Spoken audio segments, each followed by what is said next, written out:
At ngayon gusto ko rin matanong si Ms. Jocelyn Mondejar. Ms. Jocelyn, tama ba na yung anak mong minor ay dating miyembro ng KOJC?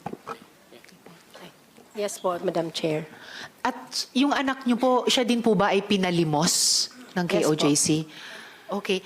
So, bakit mo siya kinuha sa KOJC, yung anak mo? Gusto ko po sana umpisahan yung ano ko. Yes, sige po. Briefly kung maaari. Sige po. Mapagpalang araw sa ating lahat po, no? Gusto ko lang itong i-share, hindi dahil galit ako. Kasi napakabuti ng Diyos sa akin. Ngayon, simula nung nag-withdraw ako ng loyalty, nagpaalam ako sa office ni Mr. Kibuloy dito sa May Angono, KLC. Last year, nagpaalam ako na mag-withdraw ako. Kasi ayoko na magsimba pa dyan or maniwala, magiging patuloy na maging sympathizer kung nagdududa na ako sa kanya. So, nirespeto ko pa rin yung ministry niya. Nagpaalam ako. Tapos yung, dati po akong full-time din, 1993. Katulad din ng iba, ginawa din kami taga-produce ng pera through sa paglilimo sa iba't ibang paraan. Umaakyat ako ng bus, o gamit yung mga iba-ibang association, lahat-lahat na lang ginawa namin. 21 November 25, lumabas ako kasi nagkaroon ako ng ulcer. Kasi 1999, naranasan ko din yung parusan dry fasting. From Cagayan, pinapunta ko ng Davao for dry fasting, 7 days, nang hindi ko din alam kung bakit. Wala nang nagsabi. Until now, ano ko pa yun? Yun ang ano ko ngayon. Kasi nagkaroon ako ng ulcer nga hanggang ngayon, ano ko pa rin yan. Yun pa rin ang sakit ko. Tapos, year 2021 April, naimbitahan yung anak ko na 13 years old. Actually, 3 sila. O yung kasama doon yung anak kong 13 years old sa Angono KLC para daw sa preparation for youth camp practice. Tapos pinayagan ko lang kasi mas gusto ko kasi bilang isang ina, gusto mo mga anak mo mapalapit sa Diyos para hindi mapariwara. So pinayagan ko. Nagulat ako, dumating yung gabi, yung 2 anak ko na lang ang nakauwi. Yung panganay ko tsaka yung sumunod ko sa bunso. Yung 13 years old ko, hindi nakauwi, hating gabi na. So wala akong alam. Inano ko yung ministro nila assign kung nasaan. Tinanong ko through chat. Hindi rin niya alam. Tapos nalaman ko na lang sa may kapitbahay ko na member din nila na dinala pala yung anak kong 13 years old sa tinatawag nilang glass house. Itong glass house na to, ito yung dinadalhan nila ng mga young people na nare-recruit nila for training sa logistics, yung pagtitinda. Doon nila dinadala sa glass house. Exclusive yun sa mga young people. Doon nila dinadala. Tapos hindi ko kaagad na, wala akong means of communication sa anak ko. Kasi wala naman siyang cellphone. Tapos after 3 days, sa pangungulit ko doon sa ministro nila, nakausapin ko yung anak ko. Nakausap ko siya sa cellphone through sa youth leader na na-assign si Rima Fauni, yan. Tapos yun nakausap ko siya, bigla akong nagulat dahil nag-iba yung salita niya. For a 13 years old, nagulat ako. Mama, hindi na ako mag-aral.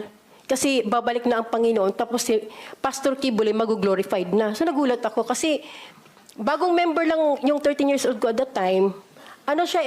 Masipag yun mag-aral. Talagang sobrang sipag niya mag-aral. Nagulat ako, ganun na ang salita niya.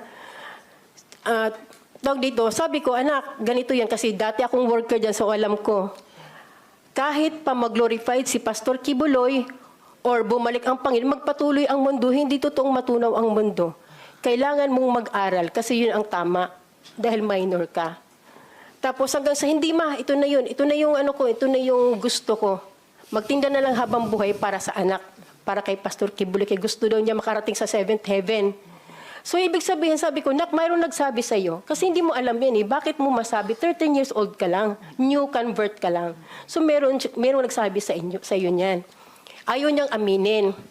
Tapos sabi niya, Mama, lagi kong ini-insist sa kanya, Madam Chair, na, anak, mag-aral ka. Sige, kung gusto mo dyan, maglingkod ka dyan, maging alay ka ng buhay mo kay Pastor, through Pastor Kibuloy, mag-aral ka talaga. Ang sabi niya, Mama, pinaka-worst na, sinabi ng isang anak sa isang ina, Mama, hindi naman talaga kayo ang tunay na may-ari ng buhay namin. Ginamit lang kayong instrumento ng Diyos para mailuwal kami. Pero ang nagmamay-ari sa amin si Pastor Kibuloy, ang anak ng Diyos. Sobrang sabi ko, sabihin mo, kasi pupuntahan ko yung sinong nagsabi sa'yo, ayaw niya talagang sabihin. Tapos,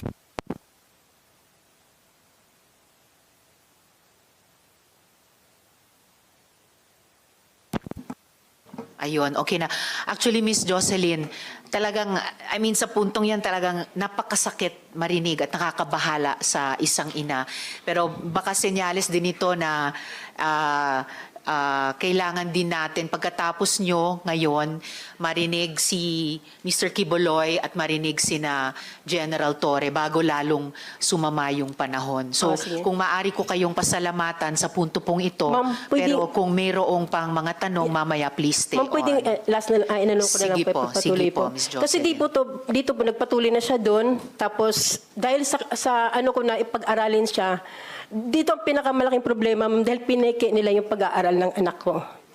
Kinuha nila yung report card, previous report card ng anak ko ng grade 8, tapos PSD, kunyari in-enroll nila.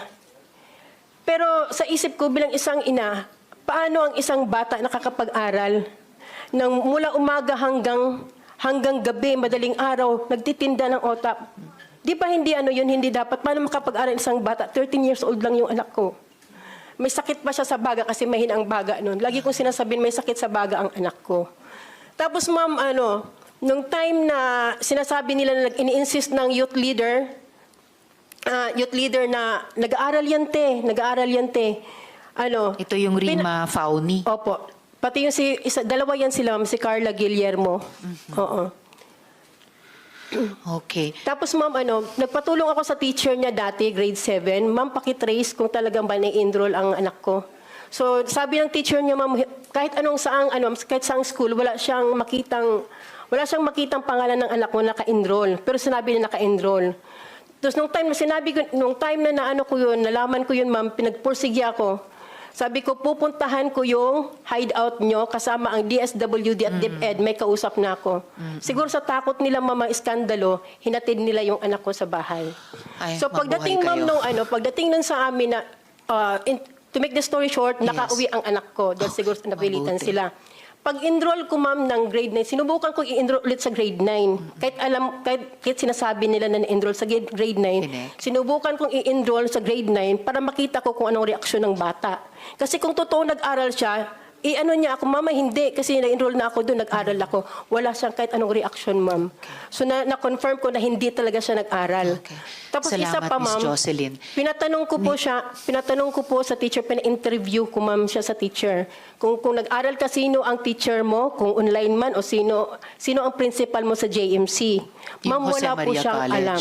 Okay. Wala po siyang alam. Okay. Maraming salamat, Miss Jocelyn. At talagang mabuhay kayo sa pagkuha, no? Yung matagumpay na pagkuha nyo sa anak ninyo. And salamat din sa pagbanggit sa DSW at DepEd dahil mamaya may itatanong din tayong kahit mabilis sa kanila dun sa pag-rehabilitate ng mga bata na kinuha na ng magulang o ng gobyerno sa KOJC kaugnay ng moving forward natin mula sa itong napakarami at matitinding problemang naiimbestigahan natin dito. Maraming salamat, Miss Jocelyn. Paki-stay Yes, po. on sa hearing natin in case Yes, po. may iba pang mga kaugnay na Yes, po. tanong. Maraming salamat din Salamat po. po.